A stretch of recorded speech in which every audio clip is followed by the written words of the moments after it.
জাকির ভাইরা আমার শুইনা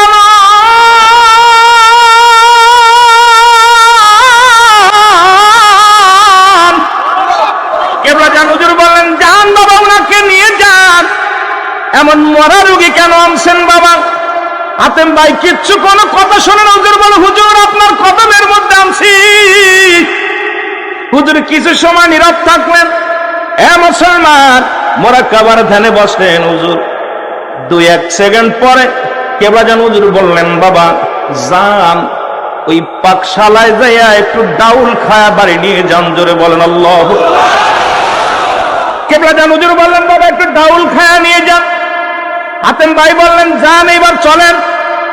ওনার ওই বাবার মুসলমান গভীর মনোযোগ।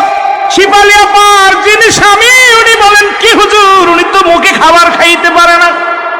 দীর্ঘ 1 মাস হয়ে গেল আমরা তো মুখে খাওয়াইতে পারি না, এরপরে ডাউল এটা কেমনে খাবে? এই খাবার তো খাতে পারবে না। হাতেম ভাই বলেন, বেশি মাতবাড়ি করেন না, চলেন।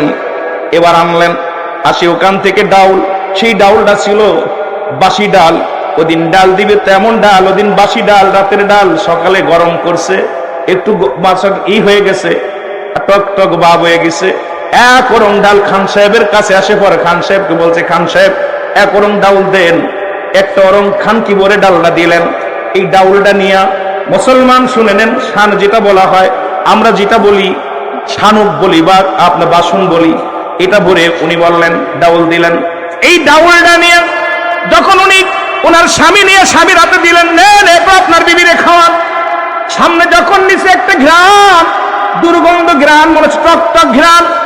এবার ওনার হাতেম ভাইকে বলছে, ভাই এটা তো টক হয়ে গেছে, খাওয়া যাবে না। হাতেম ভাই বলছেন, বেশি কথা বলেন না। কেবলা জান হুজুর বলছে, ডাউল খায় বিদায় নিতে আমি বেশি মাস্টারি করতে পারবো না, ডাক্তারি করতেও পারবো না। আপনার যেটা হুকুম হয়েছে হুকুমটা তালিম করেন। এবার ওনার স্বামী মুখের ভিতরে দিয়ে, হাতেম ভাই এটা আমার নিজে খাতি পারছি না, বিবির কেমনে খায়, বিবি তো রুগী। বলেন, হুজুর বলছে খাওয়ান। এবার শিফালি আপার কাছে দিছে যখন ওই মুসলমান, এই যখন ওনার সামনে যখন মুসলমান গভীর মনোযোগ জাকের হারা যখন এই বাসনখানা হাতের মধ্যে দিছে, শিফালি আপা নিজেই চুমুক দিয়ে দেখাইছে। খাওয়ার পর বাড়ি গেছে। বাড়ি যাওয়ার পর হুজুর বলছে, বাবা হাতে ওকে 1 সপ্তাহ পরে আবার আপনি একটু পরীক্ষা করবেন। 1 সপ্তাহ পরে যখন আমার মুসলমান বাবারা জাকের ভাইরা লক্ষ্য করে শুনবেন, এবার যখন যশোর মেডিকেলে নিয়ে যখন আবার ওনাকে পরীক্ষা করছে, ডাক্তার বলে কোনো টিউমার তো নাই। 1 সপ্তাহের ভিতরে ভাইরা আমার, বন্ধুরা আমার, টিউমার গায়েব হয়ে গেছে। আল্লাহ পাক আল্লাহর ওলির ওসিলায়, বিশ্ব জাকের মঞ্জিলের ডাউলের ওসিলায় রব্বুল আলামিন তার পেটের টিউমারটা বিনা অপারেশনে আল্লাহ তার সেবা করেছে। জোরে বলেন না সুবহানাল্লাহ।